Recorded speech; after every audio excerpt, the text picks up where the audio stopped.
So even though Obama commuted Chelsea Manning's sentence, the White House sent a message that this won't be happening for another high-profile person who could use a pardon. So here's what they said. Chelsea Manning is somebody who went through the military criminal justice process, was exposed to due process, was found guilty, was sentenced for her crimes, and she acknowledged wrongdoing. Mr. Snowden fled into the arms of an adversary and has sought refuge in a country that most recently made a concerted effort to undermine confidence in our democracy.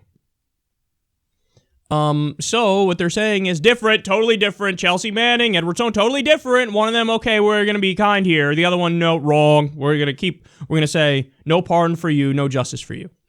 So let's break this down specifically and go right to their comment again.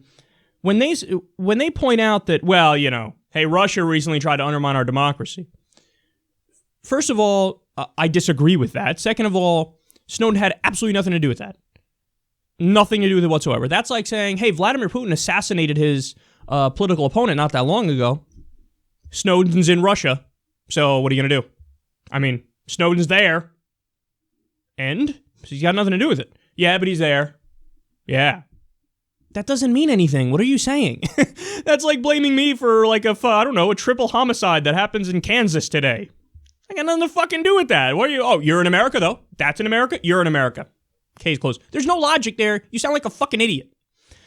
So that's the first point.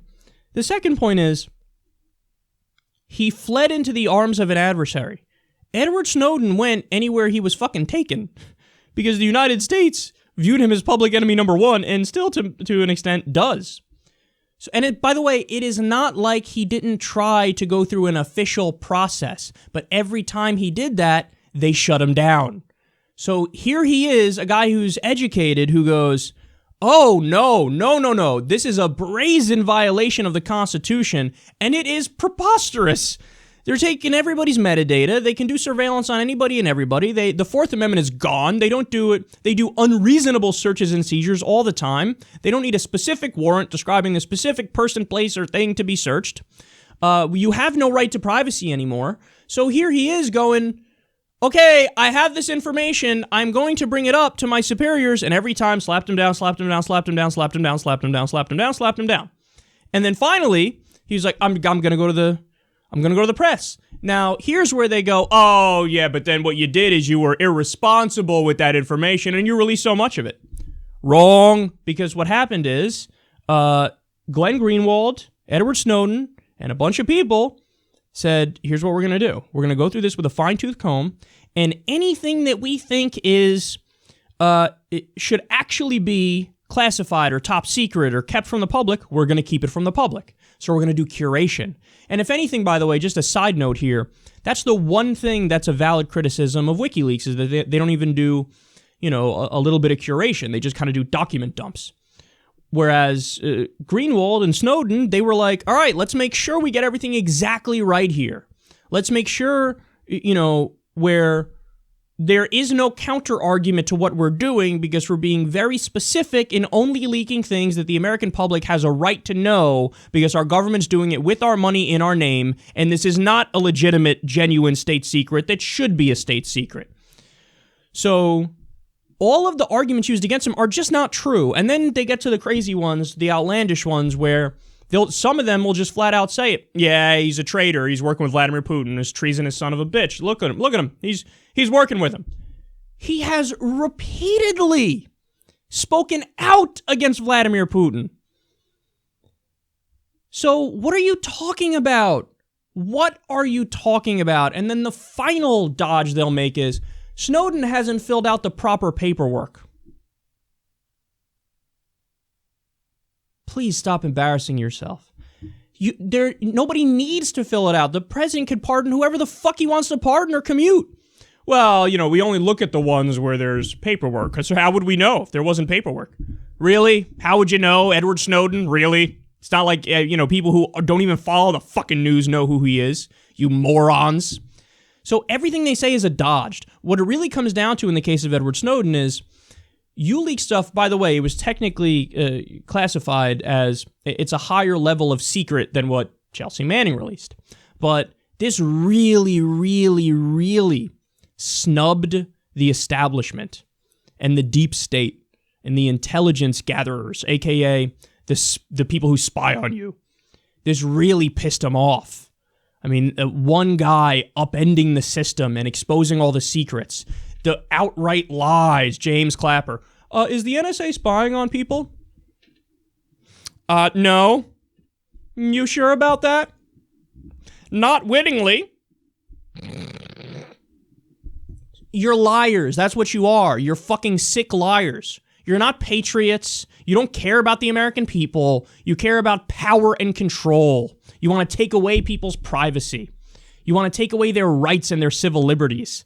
And this guy comes along and exposes it because he actually gives a shit about the Constitution and what the country's supposed to stand for, and now he's public enemy number one. So he snubbed the powerful a little too strongly. And now they say this guy's not getting any kind of justice. So, and then by the way, also another thing they say is, why don't you just come back and stand trial and understand why you come back and stand trial? He's not even allowed to use public good as a defense. Because of the law that the Obama administration is using, some old school law that's massively outdated, that's very authoritarian in its nature, and a law that I would argue is completely unconstitutional, by the way. He's not even allowed to say, hey, I released this stuff for the public good because it's obvious that the government's violating the Constitution. So they're the ones who are violating the supreme law. I'm the one exposing it. But you're not allowed to use that defense. The case would be strictly limited to, did you violate this obscure law? And with your response. We don't care about your response. And Snowden would be forced to say, yes, I violated that law, but I violated that law because I was abiding by the higher law, which is the supreme law of the land, which is the Constitution. No, you're not allowed to say that. Shut up. Shut up. Shut up. Shut up. Shut up. So it's baffling that President Obama is apparently smart enough and has the foresight enough to understand, hey, you do know how history is going to view Chelsea Manning, right? You do know they're going to go, oh, what are you talking about? She released video that showed the U.S. military doing war crimes. And you didn't lock up the people that did the war crimes. You locked up her for exposing the war crimes. Mr. Hope and Change liberal, what are you doing? You have to release her.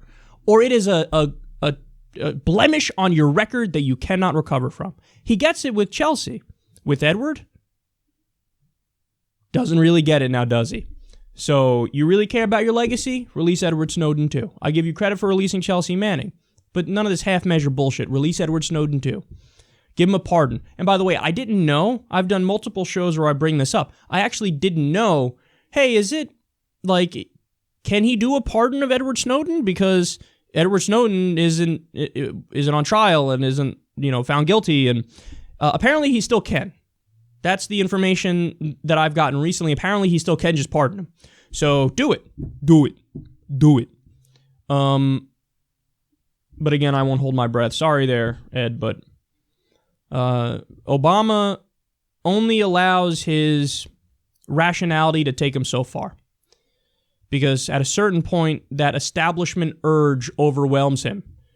And Mr. Hope and Change governs as he's governed all along, in kind of a centristy way, center-right, hawkish, pro-establishment, pro-corporate kind of way.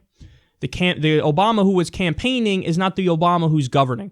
So every now and then he throws people a bone and does a decent thing, and every now and then he does the exact opposite, and you go, whoa, what are you, a Republican? Apparently when it comes to how he treats you, the answer is yes.